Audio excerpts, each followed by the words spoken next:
बहुत तालिब खुदा मिलता, शिकस्ता दिल नहीं मिलता, शिकस्ता दिल जैसे हासिल हकीकत में वही कामिल। কবি ডাক দিয়া বলেন, ভঙ্গ হৃদয় নিয়ে যদি আল্লাহর কাছে কেউ ফরিয়াদ জানায়, ফরিয়াদ জানাইতে দেরি হয়, আল্লাহর আরশে ধাক্কা দিতে দেরি হয় না। जो जलाता है किसी को खुद जलता है जरूर, जो जलाता है किसी को खुद जलता है जरूर, शमा भी जल जाता है परवाना जल जाने के बाद, शमा भी जल जाता है परवाना जल जाने के बाद। और ভাইরাম, মোমবাতি যখন জ্বালানো হয় চতুর্দিক দিয়ে পঙ্গপালগুলো এসে আগুনে পুড়ে মরে না, নিচে সব মরে থাকে, জ্বালায় কে? মোমে জ্বালায়। শেষে গিয়ে মোম টিকে থাকতে পারে না, হেও জ্বলে। जो जलाता है किसी को खुद जलता है जरूर, शमा भी जल जाता है परवाना जल जाने के बाद। যারা চেয়েছিল ইসলামের আওয়াজকে উঠাই দিবে, এক মূর্তির আন্দোলন করার কারণে হাজার হাজার উলামায়ে কেরামকে জেলে ঢুকানো হয়েছিল। কথা কয় না?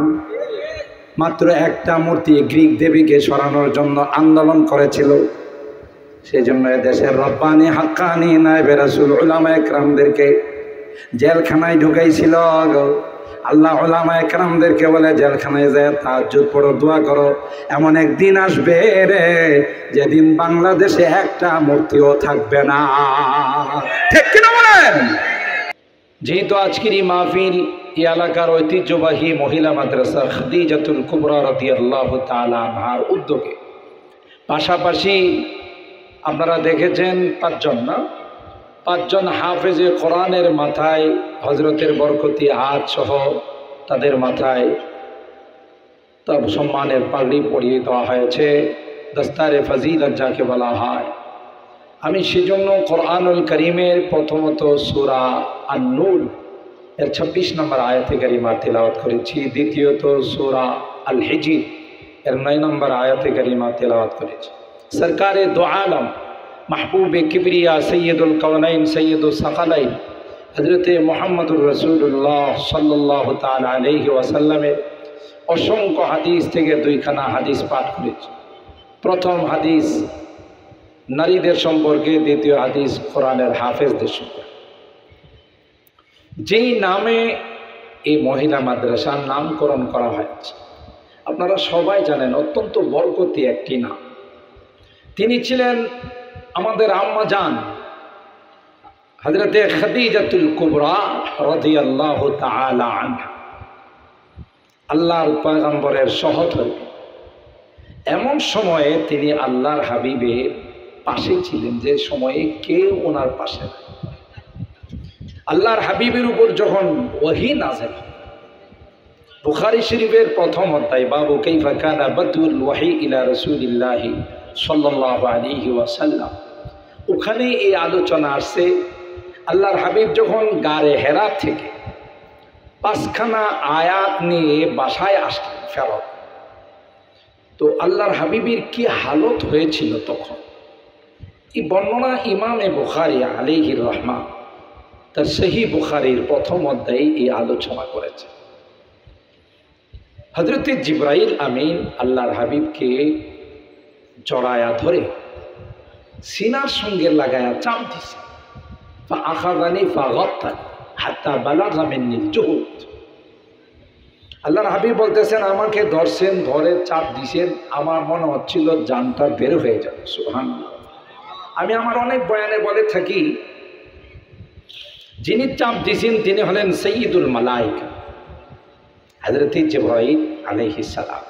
আর যাকে চাপ দিয়েছেন তিনি সৈয়দুল কাউনাইনি ওয়া সাকালাইন, সৈয়দুল আম্বিয়া ওয়াল মুরসালিন, ইমামুল আম্বিয়া ওয়াল মুরসালিন, খাতামুন নবিয়্যিন হযরতে মুহাম্মদ আরবি সাল্লাল্লাহু তাআলা আলাইহি ওয়াসাল্লাম। হযরতে জিবরাইল আলাইহিস সালামের গায়ে 600 পর ছিল, পাখা। একটা পর দিয়ে যদি পৃথিবীতে তিনি আঘাত করতেন তাহলে গোটা পৃথিবীটা সেকেন্ডের মধ্যে উলটপালট হয়ে যেত। সুবহানাল্লাহ। তাহলে ওনার গায়ে শক্তি কম ছিল না বেশি ছিল? আর যাকে চাপ দিছেন তার গায়ে ছিল জান্নাতি 40 জন যুবকের শক্তি। আপনাদের সুবহানাল্লাহ মনে হয়েছে সব ঘুমাই গেছে? কতজন? এক একজন জান্নাতি যুবকের গায়ে পৃথিবীর 100 যুবকের শক্তি আছে। কত? তাহলে 40 জন যুবকের শক্তি থাকলে আমার নবীর গায়ে কত হাজার যুবকের শক্তি ছিল? 4000। বলেন কয় হাজার? পৃথিবীর 4000 যুবকের শক্তি ছিল আল্লাহর হাবিবের গায়ে। সুবহানাল্লাহ।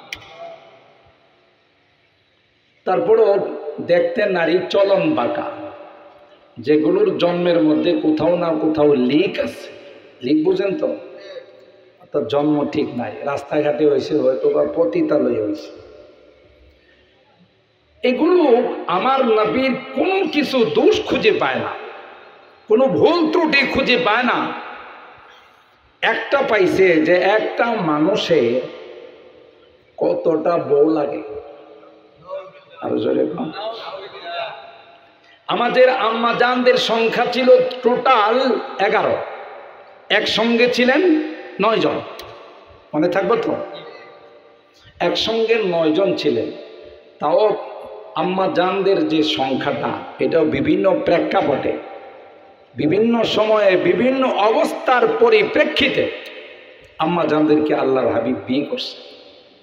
কিন্তু এই নাস্তিকের বাচ্চারা কয় তিনি নারী পাগল, নারী লুভি বলে এতজন বউ লাগে। আমি আমার অনেক বয়ানে বলে থাকি যে আম্মা জান, প্রথমা আম্মা জান, যার নামে আজকের এই মাদ্রাসার নাম। সুবহানাল্লাহ। ইতিহাসের পাতা ঘাটলে দেখা যায় আল্লাহর হাবিবের সঙ্গে যখন আমাদের এই আম্মা জানের বিয়ে হয়, আল্লাহর হাবিবের বয়স কত বলেন? 25। রে ভাই, এগুলো তো জানা দরকার, ইসলামের ইতিহাস। আজকে আমাদের অবস্থা এরকম। এক এলাকায় দাওয়াত তবলিগের এক জামাত গেছে, গিয়ে এলাকার মানুষকে জিজ্ঞাসা করে, ভাই আপনারা তো মুসলমান? বলে হ্যাঁ। আমাদের নবীর নাম কি? শেখ মুজিব। আর ওই সময় বলাটা কোনো অসম্ভব ছিল না, এমন প্রচার প্রসার হয়েছিল, মনে করছেন শেখ মুজিব আল্লাহ ও নবী। কথা কয় না। এইরকমের এক হালত আমাদের মধ্যে। ইমানদার মুসলমান, কলমা ঠিক মতো জানি না আমরা, আল্লাহর নবীর নাম জানি। আম্মাজান খাদিজাতুল কুবরা রাদিয়াল্লাহু তাআলা আনহার বয়স হয়েছিল 40 বছর। কত? 40। আর আল্লাহর হাবিবের 25 বছরে একটা মানুষ যুবক থাকে না, একবারে খাট্টা কাট্টা নওজোয়ান। আবার আম্মাজানের আরেক জায়গায় বিবাহ হয়েছিল, ওখানে সন্তানও আছে, তার মানে বিবাহিতা। আপনাদের এই পশ্চিম কানিশাইল এলাকায় যদি কোনো যুবকরে অভিভাবকরা বলে, বাবা তোমার জন্য একটা বউ দেখছি, আমার কথা বুঝতেছেন তো, একটা পাত্রী দেখছি, তো পাত্র জিজ্ঞাসা করে পাত্রীর কোয়ালিফিকেশন কি, কেমন? প্রথম কোয়ালিফিকেশন হলো বয়স মাত্র 40। কত? 2 নাম্বার কোয়ালিফিকেশন হলো বিবাহিতা, তার কয়েকটা সন্তান আছে। আর যে যুবকরে বলতেছে সে বিবাহিত না অবিবাহিত, তার বয়স কত? এই রকমের কথা যদি কোনো যুবককে বলা হয় পশ্চিম কানিশাইলে, ঢাকা দক্ষিণে, আপনাদের কি ধারণা এই যুবক বিয়ে করবো না এলাকা ছাড়বো? বলে যুবক বলবে আমার বিয়ের দরকার নাই, যে পাত্রী আমার জন্য আপনারা চয়েস করছেন, জীবনে আর বিয়ের কথা আমি বলবো না। একটা যুবক সে চায় একজন যুবতীকে, আর এটাই বাস্তবতা। কাফাত, ইসলামের মধ্যে কাফাতের অনেক গুরুত্ব আছে, 2 দিক দিয়ে মিল হতে হবে। আল্লাহর হাবিব আম্মা জান খাদিজাতুল কুবরা রাদিয়াল্লাহু তাআলা আনহা কি বিয়ে করেছেন 25 বছর বয়সে। আম্মা জানের বয়স 40। নারী লোভী বলে। এরপর 11 জন আম্মা জানকে রাখার কারণে তাকে নারী লোভী বা বউ পাগল যদি বলা হয়, আপনারা হিসাব করে দেখেন তো একজন যুবককে আল্লাহ কতজন স্ত্রী রাখার পারমিশন দিয়েছেন? সবাই কয় না? ফানকিহু মা তাবা লাকুম মিনান নিসাই মাসনা ওয়া সুলাসা ওয়া রুবা। পারমিশন দিয়েছেন, আবার আপনারা কালকের থেকে আয়োজন করেন না। পরে কিন্তু নারীরা যখন শুনবে যে এই ঢাকার হুজুরে এই কাম করে গেছে, তো পুরা সিলেটে মিছিল করবে যে এই হুজুর যেন সিলেট বিভাগের কোথাও আসতে না পারে। একজনকে নিয়ে কত যন্ত্রণায়, হ্যাঁ 4 জনের কথা কয়ে গেছে। কোরআনে আছে না নাই? আল্লাহ কি কোরআনে হুকুম দিয়েছেন সাধ্যের বাহিরে না সাধ্যের ভিতরে? বলেন। তাইলে একজন যুবক 4 জন স্ত্রী রাখতে পারেন বলেই আল্লাহ 4 জনের বিবাহের অনুমতি দিয়েছে। কথা কয় না? হ্যাঁ, এখানে কথা আছে ওয়াইন খিফতুম আল্লাহ তা'দিলু ফাওয়াহিদাতা। যদি তাদের ইনসাফ করা, তাদের মধ্যে সঠিক বন্টন করা সম্ভব না হয়, তাহলে কয়জন? একজন। সব কিছু যদি সম্ভব হয় তখন কয়জন? 4 জন। তাহলে একটা যুবক যদি 4 জন বউ রাখতে পারে, আমার নবীর গায়ে কয়জন যুবকের শক্তি আছে? কত হাজার? তাহলে 4000 যুবকের শক্তি আছে। 4 জন করে বউ রাখতে পারলে কত হাজার বউ রাখার শক্তি ছিল? আমি আবার মেতে কাঁচা, অঙ্কতে কাঁচা, বলেন হিসাব নিকাশ করে কত? কত? 16,000। 16,000 স্ত্রী রাখার ক্ষমতা যার গায়ে ছিল, তিনি যদি মাত্র 11 জন 9 জন রাখেন, তাইলে কি বেশি রাখছেন না কম? কতটা কনসিডার করছেন, কতটা স্যাক্রিফাইস করছেন। তারপরেও যদি তাকে নারী লোভী বলা হয় আর বলা হয় তিনি নারী পাগল, বউ পাগল, বোঝা গেল এর জন্মের একটা লিক না, শত শত লিক আছে। কথা বলেন ঠিক কিনা? ওয়ালা তুতিব কুল্লা হাল্লাফিন মাহিন হাম্মাজিম মাশাইন বিনামিম মান্না'িল লিল খায়রি মু'তাদিন আসিম উতুল্লিম বা'দা যালিকা জানিম। কোরআনের আয়াত বলে দেয়, আল্লাহ পাক বলেন যারা পয়গম্বরদের সমালোচনা করে, যারা নায়েবে রাসূলদের সমালোচনা করে, আল্লাহ পাক কয় পয়গম্বর তার জন্মের ইতিহাস তালাশ করলে দেখা যাবে কোনো না কোনো দিক দিয়া তার জন্মে ত্রুটি আছে। ওয়ালিদ ইবনে মুগীরা সম্পর্কে আয়াত, আল্লাহ তার খারাপ চরিত্রগুলো বর্ণনা করেছেন। ওয়ালা তুতি কুল্লা হাল্লাফ, যারা বেশি বেশি মিথ্যা কসম খায়, ভালো মানুষ না খারাপ মানুষ? মিথ্যা কসম খাওয়ার অভ্যাস হলো মুনাফিকদের। সুতরাং যারা ব্যবসা করে বা কোনো কাজ করে আর যদি বারবার কসম খায়, মনে করতে হবে তার মধ্যে সমস্যা আছে, ডিস্টার্ব আছে। আল্লাহ বলেন হাল্লা, বেশি বেশি কসম খায়, সিগায় মুবালাগা, মাহিন, এর মতো অপমানিত লাঞ্ছিত অবদস্থ সমাজে কেউ নাই। আম্মা কুল্লা হাল্লাফিন মাহিন হাম্মাজিম মাশাইম বিনামিম, মানুষের চুগলখড়ি করে বেড়ায়, একজনের কথা আরেকজনের কাছে লাগায়। এরকম মানুষগুলো তো সমাজের শ্রেষ্ঠ মানুষ। কথা কয় না? মান্না'িল লিল খায়রি মু'তাদিন আসিম, ভালো কাজ নিজেও করে না, অন্যদেরকেও করতে দেয় না। আবার মু'তাদিন, সীমা লঙ্ঘনকারী, আসিম, বড় গুনাহগার। আল্লাহ শেষ পর্যন্ত কয় উতুল্লিম বা'দা যালিকা জানিম। আরেকটা তার খারাপ বৈশিষ্ট্য হলো কর্কশ। সুন্দর আচরণ শিখে নাই, সুন্দর আচরণ মানুষের সঙ্গে করে না। আল্লাহ শেষ পর্যন্ত কয় নবী আমার, আসল পরিচয়টা আপনাকে বলি না আগে। আসল পরিচয়টা হলো সে একটা আস্তা হারামজাদা। উলামায়ে কেরাম লিখেন, কিয়ামত পর্যন্ত যারা নবীদের নিয়ে সমালোচনা করবে, নবীদেরকে নিয়ে কটাক্ষ করবে, নবীদের নায়েবদেরকে নিয়ে, ওয়ারাসাতুল আম্বিয়া উলামায়ে কেরামদেরকে নিয়ে যারা সমালোচনা করবে, বুঝতে হবে তাদের জন্ম ঠিক না।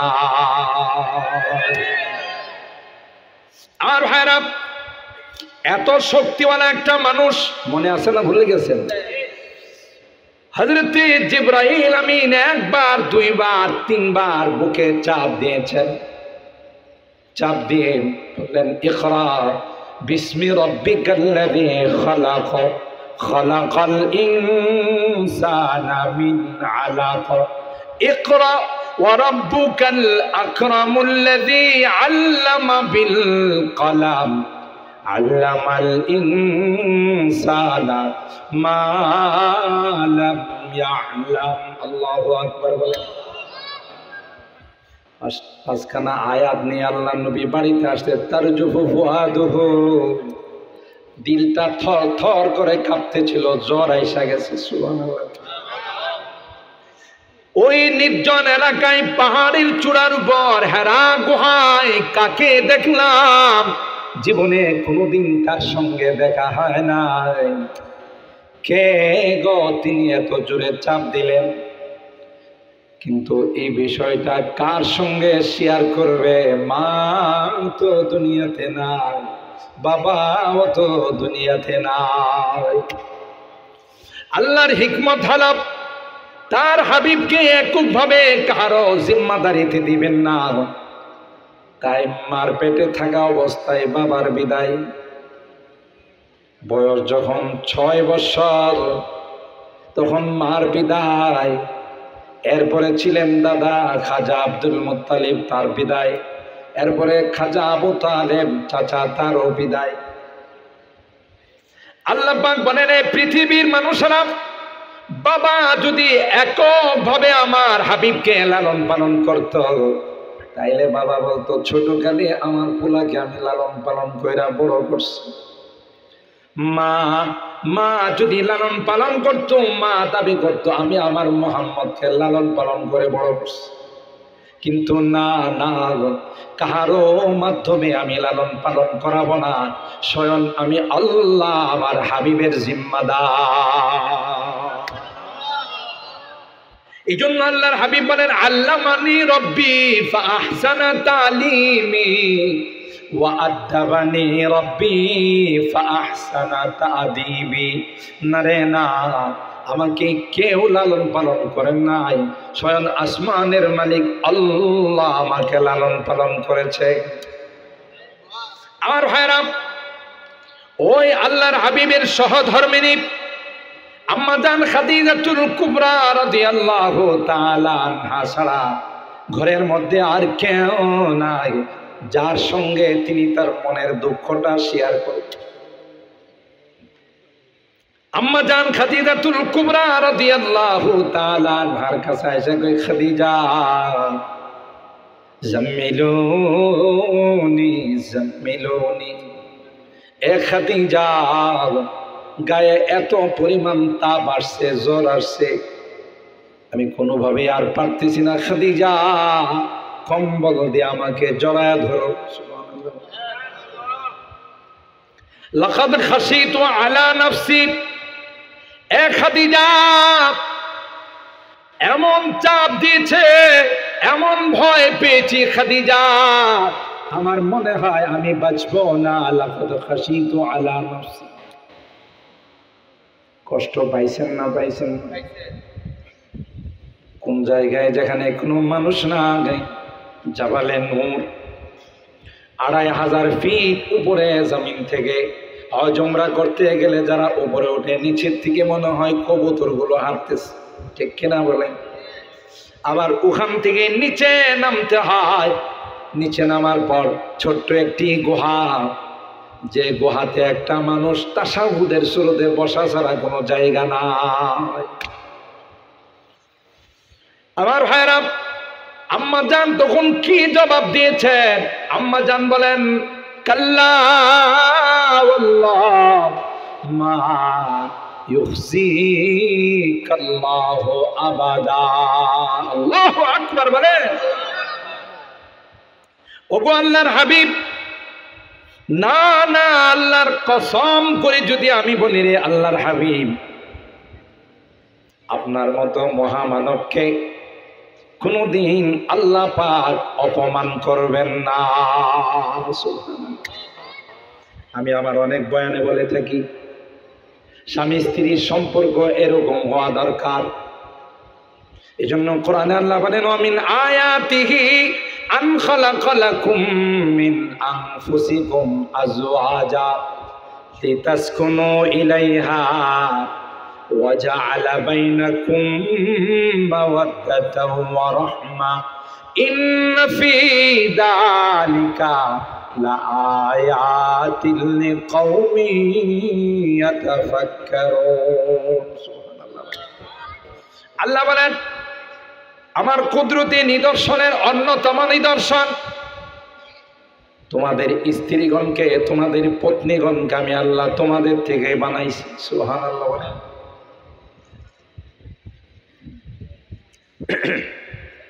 তোমাদের থেকে বানাইছি, তার অনেক বিশ্লেষণ আছে, আমি সেদিকে যাব। কেন বানাইছি? লিতাসকুনু ইলাইহা, বাইরে তোমরা কাম কাজ করবে, পেরেশান হবে, টেনশনে থাকবে, বাসায় আসলে তোমাদের স্ত্রীদের সঙ্গে বসে কথা বললে, তাদের সেবা পাইলে তোমার মনটা শান্ত হয়ে যায়। সুকুনাত। 2 নাম্বার, ওয়া জাআলা বাইনাকুম মাওয়াদ্দাতাও ওয়া রাহমা। তোমার বাড়ি সিলেট, ঢাকা দক্ষিণ, পশ্চিম কানিসাইল, তুমি বিয়ে করেছো রাজশাহীর মেয়েকে, চট্টগ্রামের মেয়েকে, সেই উত্তরবঙ্গের মেয়েকে, বিসমিল্লাহ কবুল বলার সাথে সাথে দুইজনের মধ্যে এমন প্রেম আর ভালোবাসা, এমন মহব্বতের সৃষ্টি হয়, গোটা বিশ্ব মিলে তাদের এই মহব্বত ভাঙতে পারবে না। ঠিক কিনা বলেন?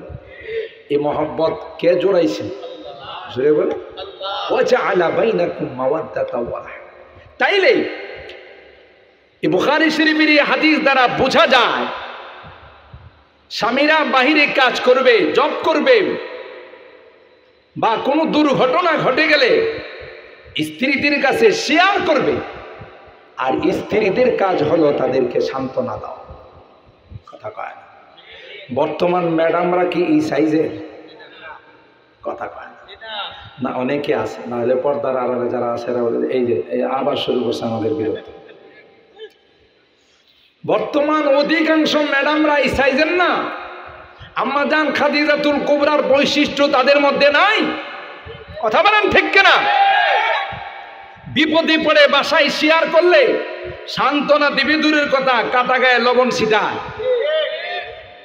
আপনি যদি মোবাইল হারিয়ে যা, আর যদি ম্যাডামরে বলেন কোন দিক দিয়ে যে মোবাইলটা চোরামিয়া নিয়ে গেল, কামলা নিয়ে গেল, আমি কইতেই পারি না, স্ত্রী কি কয়, তোমার মতো মগার মোবাইল নিব না তো কার মোবাইল? কথা কয় না। পকেট মার টাকা নিয়ে নিছে, আইসা বাসায় শেয়ার করলেন যে 2000 টাকা সাইড পকেটে ছিল, কোন সময় যে পকেট মার নিয়ে নিছে, তখন আপনার স্ত্রী ম্যাডাম সাহেবা আপনারা জবাব দিবে যে এই রকমের আলাবোলারে অনেকদিন যাবৎ খুঁজতেছিল, তোমার মতো এর আলাবোলা বুঝেন তো, কিছু বুঝি সুঝে না। এই রকমের আলাবোলা ব্যক্তিরে অনেকদিন যাবৎ বাসওয়ালাও চাইছিল এই রকমের যাত্রী যদি একটা পাইতাম পকেট মারের কিছু খাবার হইতো। সান্ত্বনা দিল না, কাটা গায়ে লবণ লাগাইল, কথা পায় না। অথচ নেককার স্ত্রী যারা হবে, দিনদার স্ত্রী যারা হবে, স্বামীর বিপদের সময় বলবে নো টেনশন, কিসের কি, আপনার একটা মোবাইল নিয়ে গেছে, 2000 টাকা নিয়ে গেছে, আপনার গায়ে যে কোনো আঘাত লাগে নাই, এটা আল্লাহর কাছে শুকরিয়া আদায় করে। কথা কয় না? জোরে বলেন ঠিক কিনা? 1000 মোবাইল আসবে, 1000 টাকা আসবে, কিন্তু আপনার কিছু হলে সেটা আসবে। এটা ছিল সান্ত্বনার বাণী। যেখানে আম্মা জান আল্লাহর হাবিবের কিভাবে সান্ত্বনা দিত। কাল্লা ওয়াল্লাহি লা ইউখজিকাল্লাহু আবাদা, পয়গম্বর, না না, টেনশনের কোনো কারণ নাই। আমার মনে বলে আমি আল্লাহর কসম করে বলতে পারি, আপনার সান্নিধ্যে এসে আপনার যে আখলাক আর চরিত্র দেখেছি, আপনার মহান আখলাক দেখেছি পয়গম্বর, এরকম মহামানবকে আল্লাহ কোনোদিন অপমান করবেন না। ইন্নাকা লাতাসিলুর রাহিম ওয়া তাহমিলুল কাল ওয়া তাকসিবুল মাদুম ওয়া তাখরিজ যায়ফ ওয়া তুঈনু আলা নওয়াইবিল হক। আপনি মেহমানদারি করেন, দুর্যোগের সময় মানুষের পাশে দাঁড়ান, আত্মীয়দের সঙ্গে সুসম্পর্ক বজায় রাখেন। ও পয়গম্বর, আপনি বিভিন্ন বিপদে আপদে মানুষকে সাহায্য করেন। আর এই গুণ যাদের মধ্যে থাকে এরা কোনোদিন এদেরকে আল্লাহ অপমান করেন না। ঠিক কিনা বলেন? আমার ভাইরা, আমাদের মুখে অনেক আগের থেকেই স্লোগান সোনার বাংলাদেশ চাই, কথা বলেন ঠিক কিনা? সোনার বাংলাদেশ, সোনার বাংলাদেশ আমরা গড়তে চাই, কিন্তু সোনার বাংলাদেশের জন্য সোনার মানুষ লাগবে। কথা বলেন। মানুষ যদি রূপার হয়, লোহার হয়, এদিক দিয়ে কি সোনার বাংলা পাইবে না? মানুষ সব দুর্নীতিবাজ, সব ডাকাত, সন্ত্রাস, জালেম, কথা বলেন ঠিক কিনা? চতুর্দিকে সবার উপর জুলুম করে বেড়ায়। এদেশের হাজার হাজার কোটি টাকা বিদেশে পাচার করে সুইস ব্যাংকে জমা করে, এটি কোনোদিন সোনার বাংলার মানুষ হতে পারে না। কথা বলেন ঠিক কিনা? কিন্তু আস্থার ডাকাত, ডাকাতরা রাত্রে বেলায় ডাকাতি করে, আর এগুলো দিনের বেলায় অফিসে বসে কলম দিয়ে ডাকাতি করছে। কথা বলেন ঠিক কিনা? 40 টাকার পেঁয়াজ কৃষকে বিক্রি করছে, আর আমি 500 টাকা দামে কিনছি। মাঝখানের টাকা এই সমস্ত ডাকাতদের পেটে গেছে। কথা বলেন ঠিক কিনা? জুলুমবাজদের পেটে গেছে। মনে রাখেন, পৃথিবীতে যত জালেম জুলুম করেছে তাদের পরিণতি অত্যন্ত ভয়াবহ হয়েছে। স্বপ্ন দেখলে চলবে না। জালেমদেরকে আল্লাহ ছাড় দেন, ছেড়ে দেন না। ঠিক বললাম? এটা খেয়াল রাখেন। এটা কোনো ব্যক্তি বিশেষের বেলায় নয়, সবার বেলায় এটা মনে রাখতে হবে যে জুলুম যারা করে, জুলুমবাজ যারা হয়, তাদের 1 নম্বর দুর্ভাগ্য হলো তাদের কপালে হেদায়েত নাই। ইন্নাল্লাহা লা ইয়াহদিল কওমাজ জালিমিন। জালেমদেরকে আল্লাহ হেদায়েত দেন। আর কঠিন শাস্তি, ওয়া কাযালিকা আখযু রাব্বিকা ইযা আখাযাল কুরা ওয়া হিয়া যালিম ইন্না আখযাহু আলীমুন শাদীদ। আল্লাহ কয়, আমি যখন ধরে ফেলবো 45 মিনিট সময়ও দিব না। কথা বল না, কি দিব না? 45 মিনিট সময় দিব না। আপনি অতীতের ইতিহাস তালাশ করে দেখেন, আবু জাহেলের মতো এত বড় বিশ্ব সন্ত্রাস 2টা পিচ্ছি গলার মধ্যে তলোয়ার চালাইছে। সুবহানাল্লাহ। কে করাইছে? নমরুদের মতো ইন্টারন্যাশনাল হারামজাদা। কথা কয় না? এটা কি লোকাল হারামজাদা ছিল না ইন্টারন্যাশনাল হারামজাদা? এই ইন্টারন্যাশনাল হারামজাদারে আল্লাহ মশা দিয়া সাইজ করছে, তাও জুতা দিয়া। কথা কন ঠিক কিনা? এগুলো ভুলে গেলে হবে না। আমাদের সমাজের রাজনীতিক যারা করে, রাজনৈতিক নেতৃবৃন্দ, পায়ে ধরে বলে রাগ করবেন না, এই রাজনৈতিক নেতৃবৃন্দের একটা স্লোগান বড় গলত স্লোগান। যখনই কোনো সমাবেশে যায়, সেমিনারে যায়, গিয়ে বলে সর্বময় ক্ষমতার মালিক জনগণ। এটা কুফরি স্লোগান। ঠিক বললাম? সর্বময় ক্ষমতার মালিককে জোরে বলেন আল্লাহ। দেখাই দেন আমি যে সর্বময় ক্ষমতার মালিক। কত ইজ্জু মান তাশা কত যিল্লু মান তাশা বিয়াদিকাল খাইর। কাউকে ইজ্জত দিই, কাউকে ক্ষমতায় বসায়, আবার কাউকে ক্ষমতার থেকে টেনে হেসড়ে অপমান করে নামায়। কথা বলেন ঠিক কিনা? পাওয়ার থাকা অবস্থায় দাম্ভিকতায় থাকা যাইত। আমরা যারা ওয়াজ করি, আপনারা জানেন না, আমাদের ইনকামের উপরে ট্যাক্স লাগাইত। লিস্টি করছে 1000 আলেমদের, যারা ওয়াজ করে টাকা আনে তাদের ইনকামের মধ্যে ট্যাক্স লাগাও। আমাদের অলিপুরি সাহেব হুজুর খুব সুন্দর করে বলেন কাল্লা চোরার ঘটনা, কথা কয় না, জানেন না? ওই কাল্লা চোরার ঘটনার মতো গ্রামগঞ্জে যখন চুরি হয়, একজন যখন ডাক দেয় যে চোর চোর, সবাই চতুর্দিকে বের হয়ে যায়, ঠিক না? চতুর্দিকে যখন চোর চোর করে ডাক দিতে থাকে, চোরা মিয়া তো মাঝখানে পড়ে গেছে। চোরা মিয়া চিন্তা করে, আমি যদি এখন চুপচাপ থাকি তাহলে তো ওই কালামানিকের মতো পাইকারি মায়ের পড়বো, কথা বলেন ঠিক না? এটা তো অবদান আপনাদের সিলেটবাসীদের অবদান, বুঝলেন? কোটি কোটি টাকা নেয়া পালাইতে চাইছিল, যে বাহন সারা জিন্দিগি বুকে ধারণ করছে, এই বাহন তারা আর ঠাই দিল না, কথা কয়। শেষ পর্যন্ত আর রক্ষা করলো না। তারপরে যারা টাকা পয়সা নেওয়ার নিয়ে আবার নিজের দেশে ফেরত পাঠাইছে, আর এলাকার মানুষ গনিমত পায়া এমন পাইকারে মার দিছে যে নিচের অংশ শেষ, কথা কয় না? দাম্ভিকতা তোমার কোথায়? ও বিচারকের আসনে বসে মনে যা ইচ্ছা তাই করেছো, আল্লাহ বলো করো, একদিন কলা পাতাতে শোয়ার জায়গাও পাইবা না, কথা বলেন ঠিক কিনা? কে দেখাইছেন? সুবহানাল্লাহ।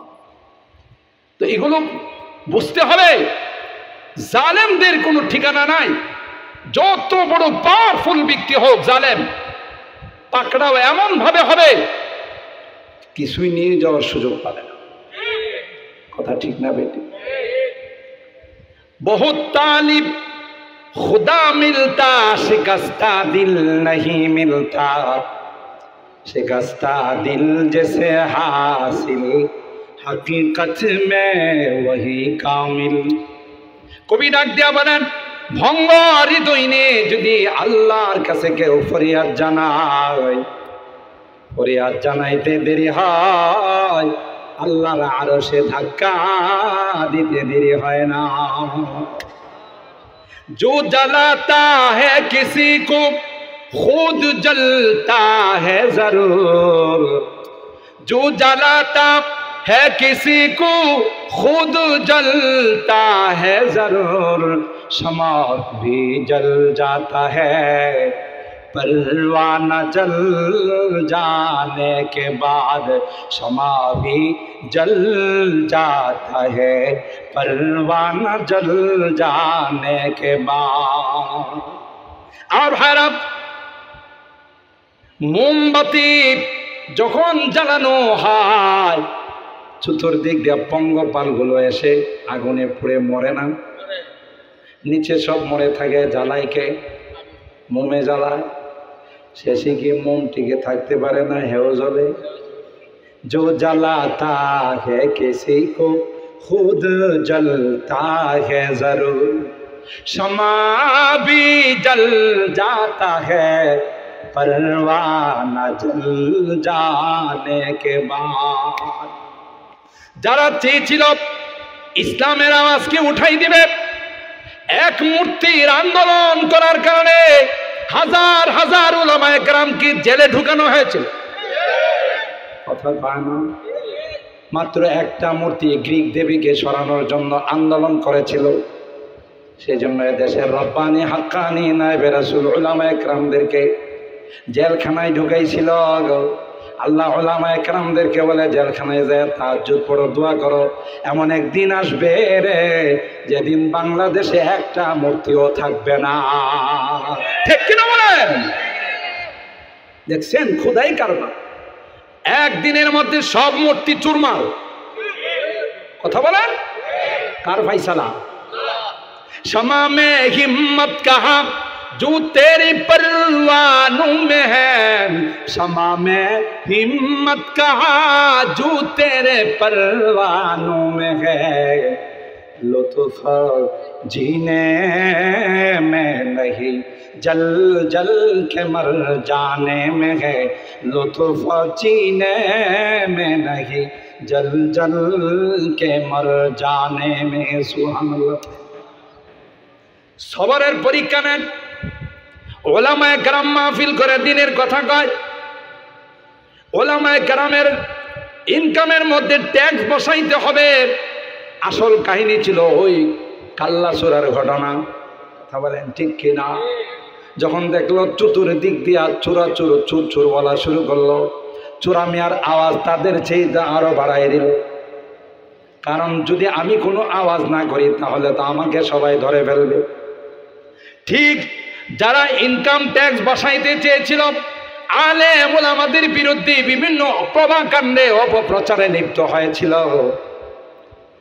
তাদের কারণ একটাই ছিল, যে পয়সা দুর্নীতি করছি, যে পয়সা আত্মসাৎ করছি, যে টাকা দেশের বাহিরে নিয়ে জমাইছি, কোনোদিন ধরা পড়লে আমাদের অস্তিত্ব থাকবে না। কথা বলেন ঠিক কিনা?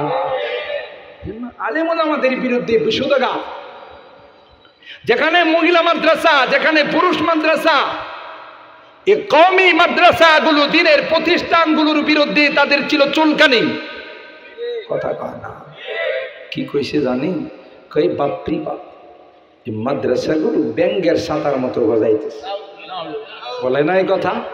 আর মাদ্রাসায় যারা পড়ে তাদেরকে সন্ত্রাস, জঙ্গিবাদ, মৌলবাদ, রাজাকার বলে গালি দেওয়া হয়েছে, ঠিক কিনা বলেন?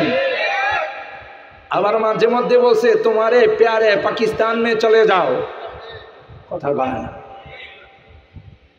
আমরা যদি কি তোমারে প্যারে ভারত মে চলে যাও, কথা কয় না? আমাদেরকে যদি তোমরা বলো তোমারে প্যারে পাকিস্তান মে চলে যাও, हम भी कहेंगे तुम हमरे दादा की देश में चले जाओ। কথা বলেন ঠিক কিনা? আল্লাহ কয় এরা যাবে না, এরা এদেশে জন্মাইছে, আলেম ওলামা এদেশে জন্ম নিয়েছে, তাদের বিদেশে কোনো সেকেন্ড হোম নাই, সুইস ব্যাংকে তাদের কোনো টাকা নাই। এদেশের যখনই কোনো দুর্যোগ দেখা দেয়, যখনই কোনো মহামারী দেখা দেয়, সবার আগে যারা খেদমতের জন্য, সেবার জন্য নেমে যায়, এরা হলো হক্কানি রব্বানি উলামায়ে কেরাম। এদেশের মাতৃভূমির বিরুদ্ধে যদি কেউ চোখ রাঙ্গায়া তাকায়, তার চোখ উঠানোর জন্য সর্বপ্রথম যারা অগ্রসর হবে, এরা হলো এই হক্কানি রব্বানি উলামায়ে কেরাম। ঠিক কিনা বল? তো আল্লাহ তাআলা কয় মাদ্রাসা ব্যাঙ্গের সাঁতার মতো গজাইছে, আরো গজাইব। সুবহানাল্লাহ। যত বেশি ষড়যন্ত্র করবে তত এই সকল মাদ্রাসাগুলো সামনের দিকে অগ্রসর হবে। এই মাদ্রাসার দায়িত্ব কে নিছে? ইন্না নাহনু নাযালনা যিকরা ওয়া ইন্না লাহু লাহাফিজুন। আল্লাহ কয় কোরআন আমি নাজিল করেছি, আর এই কোরআনের সংরক্ষণের দায়িত্ব আমি আল্লাহ নিয়েছি। এই যে ছোট ছোট 5 জন হাফিজে কোরআনের মাথায় পাগড়ি দেওয়া হলো, 30 পারা কোরআন তাদের সিনায় কে রক্ষণ করলো? 30 পারা কোরআন তাদের সিনায় কে সংরক্ষণ করলো? জুড়ে বলতে হবে। কোনো রাডার দিয়ে, কোনো মেশিন দিয়ে একটা অক্ষর তালাশ করে পাওয়া যাবে? বরং দিন দিন কোরআনের মাদ্রাসা কমতেছে না বাড়তেছে? আর ভাইরা, কারণ আল্লাহ বলেন আমি লাইট জ্বালিয়েছি, গোটা বিশ্ব মিলে যদি লাইটকে অফ করতে চায় পারবে না, পারবে না। যারা অফ করতে আসবে তারা নিজেরাই অফ হয়ে যাবে। খুরশিদে দ্বীন আহমদ কা आलम के उफुक पर चमकेगा। কই যে দিনের এই সূর্য জ্বালাইছেন কে? জোরে বলেন। এটা কি কোনো বাপের বেটার ক্ষমতা আছে অফ করা? গোটা বিশ্বের সমস্ত শক্তি যদি একত্রিত হয় কোরআনের বিরুদ্ধে ষড়যন্ত্র করে, আল্লাহর কসম মুহূর্তে সব শক্তিকে খর্ব করে দিবে, কোরআনের পতাকা পথ পথ করে উঠতে থাকবে। ঠিক কিনা বলেন? খুরশিদে দ্বীন अहमद का आलम के उफुक पर चमकेगा, ये नूर हमेशा चमका है, ये नूर हमेशा चमका है, ये नूर बराबर चमकेगा। इल्म हुनर का गहवारा तारीख का से पारा है, हर फूल हाय के शोला है, हर शल्वा यहाँ मीनारा है। अल्लाहु अकबर। कोहसार हाथ दबो जाते हैं, तोहफा यहाँ रुक जाते हैं। अल्लाहु আকবার। কবি বলতেছে যদি সিডো সাইক্লোন এখানে আসে, আসার পর এখানে আস্তে করে থেমে যাবে। সুবহানাল্লাহ। পাহাড় এখানে আসলে থেমে যায়। পৃথিবীর কোনো শক্তি এখানে মোকাবেলা করার ক্ষমতা রাখে না। যেই লাইটের মালিক আল্লাহ, সেই লাইটকে অফ করার যতই ষড়যন্ত্র হোক, ষড়যন্ত্র নিস্তেনাবুদ হয়ে যাবে। কোরআনের আলো পথ পথ করে জ্বলতে থাকবে। ঠিক কিনা বলে? কোহসারি হাত দবো जाते हैं, तोहफा यहाँ रुक जाते हैं। इसका है फकीरी के आगे, इसका है फकीरी के आगे, शाहों की महल झुक जाते हैं। इल्म गुनल का गहवारा, तारीख का शह पारा है। हर फूल हाय के शोला है, हर शल्वा यहाँ मीनारा है। अल्लाह।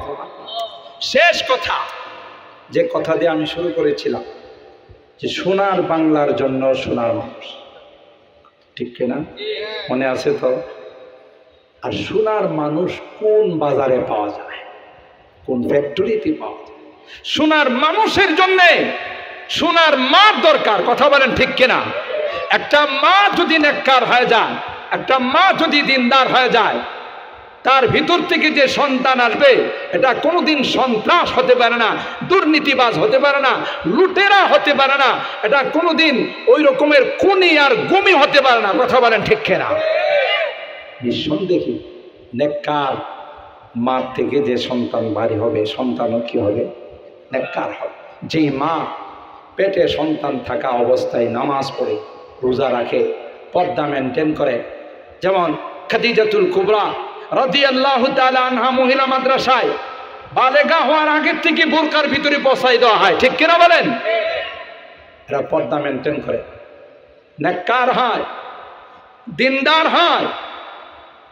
তাদের থেকে যে সন্তান আসবে, এই সন্তানও নেককার দিনদার হবে। সুবহানাল্লাহ। তাইলে কি বোঝা গেল? যদি সোনার বাংলাদেশ গড়তে হয়, তাইলে সোনার মা বানাইতে হবে। সোনার মা বানানোর ফ্যাক্টরি হলো এই সকল মহিলা মাদ্রাসা। সুবহানাল্লাহ। মহিলা মাদ্রাসা ছাড়া সোনার মা হবে না। যেই বিদ্যালয়ে, যে প্রতিষ্ঠানে লেখাপড়া করার পর বিবাহের আগেই বিবাহের অভিজ্ঞতা অর্জন হয়ে যায়, ওখান থেকে কোনোদিন সোনার মা বাইর হবে না। কথা বলেন ঠিক কিনা? এটার জন্য মহিলা মাদ্রাসা দরকার। আপনার সন্তানকে যদি নিরাপদ চান, কারণ আল্লাহ কোরআনে বলেন যে নারী বোরকা পরবে, পর্দা মেনটেন করবে, এই নারীর হেফাজতের দায়িত্ব স্বয়ং আমি আল্লাহ। সুবহানাল্লাহ। কেউ তাকে টিচিং করতে পারবে না, কেউ তাকে ডিস্টার্ব করতে পারবে না। দায়িত্ব নেন কে? আল্লাহ। কোনোদিন সম্ভব না আপনি আপনার মেয়েটাকে বিভিন্ন ভার্সিটিতে, কলেজে, স্কুলে পাঠিয়ে আপনি এক মুহূর্তের জন্য টেনশন মুক্ত থাকতে পারেন। কথা কয় না কেন?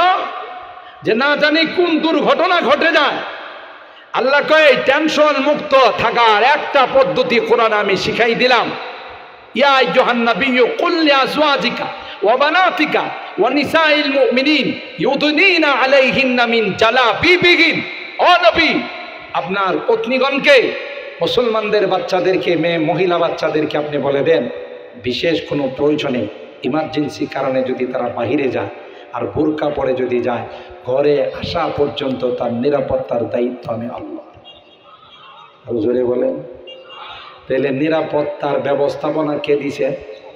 আমরা সেই নিরাপত্তার ব্যবস্থাপনার প্রেসক্রিপশন গ্রহণ করি না, যে কারণে আমরা টেনশনে থাকি। আমি তো বলি, বাংলাদেশের রাষ্ট্রীয় আইন যদি হয়ে যায়, এদের মুসলিম নারীরা বোরকা ছাড়া বাহিরে যাবে না, বোরকা পরে শরীয়ত বিধান পালন করে বাহিরে যাবে। বাংলাদেশের কোথাও টেকনাফ থেকে তেতুলিয়া, রূপসা থেকে পাটুরিয়া, কোথাও একটা নারীও ইফটিজিংয়ের শিকার হবে না, ধর্ষণ তো দূরের কথা। ওই যেখানে ঘা ওখানে যদি মলম না লাগায়, অন্য জায়গাতে লাগাইলে ঘা সারবে, ক্ষত স্থান শুকাবে। বাইক অ্যাক্সিডেন্ট করে ডাক্তারের কাছে গেছে, বাইক চালায় যারা তারা অ্যাক্সিডেন্ট করে না এরকমের লোক বহুত কম, কথা কয় না। তার একটা কারণ হলো, যারা বাইকওয়ালা আছেন রাগ করেন, একটা কারণ হলো বাইকে যখন কেউ উঠে মনে করে গোটা পৃথিবীর বাদশা আমি, কথা কয় না। সে যেই হোক, আর পিছনে যদি একটা আওয়াজ দিতে পারে তাহলে তো হ্যাঁ নিজে আজরাইল, কথা কয় না। পিছনের আওয়াজ বোঝেন তো, হ্যাঁ যে যাইতেছি এলাকায়, বাসা বাড়ির লোকজন তো জানার দরকার, এই জন্য ফু ফু করে আওয়াজ দেওয়া যাইতেছে, দেখ আমি যাইতেছি, কথা বলেন ঠিক কেনা। তো এই যখন মন মানসিকতা থাকে, রাস্তাতে যত গাড়ি ঘোড়া আছে এগুলোর এর চোখে লাগে না, এই জন্য কোনোটার উপরে উঠাই দেয়, অথবা নিজে আইল্যান্ডের উপরে ওইটা বসে থাকে, কথা বলেন ঠিক কেনা। এই জন্য খুব কম আছে যারা বাইক চালায় অ্যাক্সিডেন্ট করে না। তো বাইক চালায় ব্যথা পাইছে, ডাক্তারের কাছে গিয়ে বললো যে মারাত্মক ব্যথা পাইছি, হাঁটুর মধ্যে ব্যথা, এরপরে কোমরের মধ্যে ব্যথা। ডাক্তার বললো যে আমার কাছে একটা বিদেশি মলম আছে, আপনি যেখানে ব্যথা পাইছেন ওখানে মালিশ করবেন 3 দিন, আশা করা যায় আপনার ব্যথা থাকবে না। এটা বড় পরীক্ষিত মলম। সে ঠিক আছে, দেন মলম দেন। হ্যাঁ, সকালবেলা ঘুম থেকে ওইটা ঢাকা দক্ষিণ যে বাজার আছে, বাজারে অ্যাক্সিডেন্ট করছিল, বাড়ি থেকে পশ্চিম কানিশাল থেকে ওখানে গেছে। ওখানে গিয়ে যে জায়গাতে অ্যাক্সিডেন্ট করছিল ওখানে ওই মলমটা মালিশ করা শুরু করছে। কি শুরু করছে? মালিশ করে। আর আল্লাহরে কয়, আল্লাহ ডাক্তার সাহেব তো বলছে এটা বড় কার্যকরী মলম, তুমি আমার ভালো করে দিও। এভাবে কয়দিন মালিশ করছে, কথা পায় না। আপনারা কি বলেন, হ্যাঁ ব্যথা ভালো হবে? ব্যথা ভালো হবে না, আরো বাড়বে। 3 দিন মালিশ করার পর ডাক্তারের কাছে গিয়ে একটা ফালতু মলম দিছে। 3 দিন মালিশ করলাম, ব্যথা একটু কমে নাই, ফুলা আরো বাড়ছে। ডাক্তারে কয় এটা তো খুব কার্যকরী মলম, আমি এ পর্যন্ত যাদেরকে মলমটা দিছি সবাই খুব উপকার পাইছে, আপনি উপকার পান নাই। আমি যেভাবে বলছি সেভাবে মালিশ করছেন তো? বলা হ্যাঁ। কীভাবে করছেন? আপনি বলছেন না যেখানে ব্যথা পাইছেন ওখানে 3 দিন মালিশ করবেন। ব্যথা তো পাইছে আমি ঢাকা দক্ষিণ বাজারে, আমি ওখানে মালিশ করছি। আপনার বিশ্বাস নইলে আমার সাথে আসেন, আমার 3 দিনের মালিশ ওই জায়গাটা ফিনিশিং হয়ে গেছে। ডাক্তারের মাথায় হাত দিয়া জীবনে কত রোগী পেলাম, ওর মতো মগা চৌধুরী তো আমি জীবনে দেখি। আরে কইলাম কি আর করলো কি? এ বেটা তোর কি রাস্তায় মালিশ করতে? আপনি না কইছেন যেখানে ব্যথা পাইছেন সেখানে মালিশ করেন, ব্যথা তো আমি ওখানে পেয়েছি, কথা পায়। জীবনে আর ব্যথা ভালো হবে?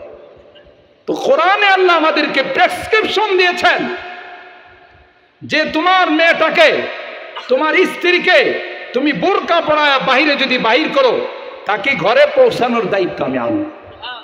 আর আজকে সুবহানাল্লাহ, কে নিছেন দায়িত্ব? আল্লাহ যেখানে দায়িত্ব নিয়েছেন এখানে কেউ তাকে ধর্ষণ করতে পারে, কেউ ইফটিজিং করতে পারে, আল্লাহই তো তার দায়িত্ব। কোরআনে আল্লাহ আরেক জায়গায় বলেন, তোমরা যদি নামাজ কায়েম করো, 5 ওয়াক্ত নামাজ যদি তোমরা পড়ো, এদেশে কাহারো বাপের বেটার ক্ষমতা নাই কোনো দুর্নীতি করার, কথা বলেন ঠিক কিনা? ইন্না সালাতা তানহা আনিল ফাহশাই ওয়াল মুনকার ওয়ালা যিকরুল্লাহি আকবার। নামাজ সব রকমের দুর্নীতি, চুরি, ডাকাতি, সন্ত্রাসী সবগুলোর থেকে এক নামাজ বিরত রাখতে পারে, ঠিক কিনা বলেন? আপনি বিশ্বাস না হলে আইন করে দেখেন, কোনো দুর্নীতিবাজ দুর্নীতি করতে পারবে না, কলমের গুতায় টাকা নিতে পারবে না, এদেশে কোনো রকমের অশান্তি থাকবে না। কোরআনের বিধান যদি আমরা ফলো না করি শান্তি আসবে কোত্থেকে, কথা বলেন ঠিক কিনা? সম্মানিত শুধু আলোচনা আর লম্বা করবো না। আমি যেই আলোচনা দেওয়া শুরু করেছিলাম যে মহিলা মাদ্রাসা এবং হাফেজে কোরআনের যে ফজিলত, আপনারা এই মাদ্রাসাটাকে ভালোবাসেন, মহব্বত করেন, নিজের মেয়ে সন্তানদেরকে আলেমা বানাবেন, ছেলে সন্তানদেরকে হাফেজ আলেম বানাবেন, লাভ হবে, লস হবে না। যেদিন কেউ আপনার পাশে দাঁড়াবে না, সেদিন এরা আপনার সুপারিশ করবে। ঠিক কিনা বলেন? সেদিন আপনি দেখবেন, আপনি মাদ্রাসাগুলোকে ভালোবাসার কারণে, মহব্বত করার কারণে আপনার কি লাভ হয়েছে। আলমারউ মা মান আহাব্বা, পৃথিবীতে যে যাকে ভালোবাসবে তার সঙ্গে তার হাসর হবে। মহব্বত করবো তো ইনশাআল্লাহ। হাত তুলেন, হাত তুলেন, হাত তুলেন। লিল্লাহে তাকবীর। না, আল্লাহু আকবার মনে হয়েছে আপনারা 3 দিন যাবত খান না। সিলেটের মানুষের আল্লাহু আকবারের আওয়াজ এরকম হয় না। লিল্লাহে তাকবীর। আরো জোরে হবে, লিল্লাহে তাকবীর। কোরআন সুন্নাহর আলো, কোরআন সুন্নাহর আলো। আল্লাহ আমাদের হাতগুলো কবুল করেন, আমিন। আল্লাহ তাআলা এই মাহফিলকে কবুল করুন। আমাদের অত্যন্ত স্নেহভাজন উদীয়মান তরুণ আলেমে দ্বীন, তিনি, আপনারা সবাই তাকে চিনেন, আলী হাসান ওসামা সাহেব। কিছুক্ষণের মধ্যেই তিনি চলে আসবেন। হ্যাঁ, কিছুক্ষণের মধ্যেই তিনি চলে আসবেন। কেউ উঠাউঠি করবেন না। অত্যন্ত সুন্দর এবং চমৎকার আলোচনা করেন উদীয়মান তরুণ আলেমে দ্বীন, যাদেরকে দিয়ে আমরা ভবিষ্যতে অনেক কিছু আশা করি। কি বলেন, ঠিক কিনা? আল্লাহ তাআলা ওনার হায়াতে বরকত দান করেন। এবং কেউ উঠবেন না, আমার যেহেতু আবার চলে যাইতে হবে, 11:30টায় আমার গাড়ি, সেই জন্য।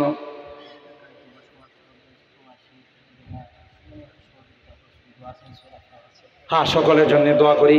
এই এলাকাতে অনেকে প্রবাসে আছেন, যুব সমাজ, নারী পুরুষ সবাই মিলে, হ্যাঁ, এখানে সহযোগিতা করছেন, দান খায়রাত করেছেন। আমরা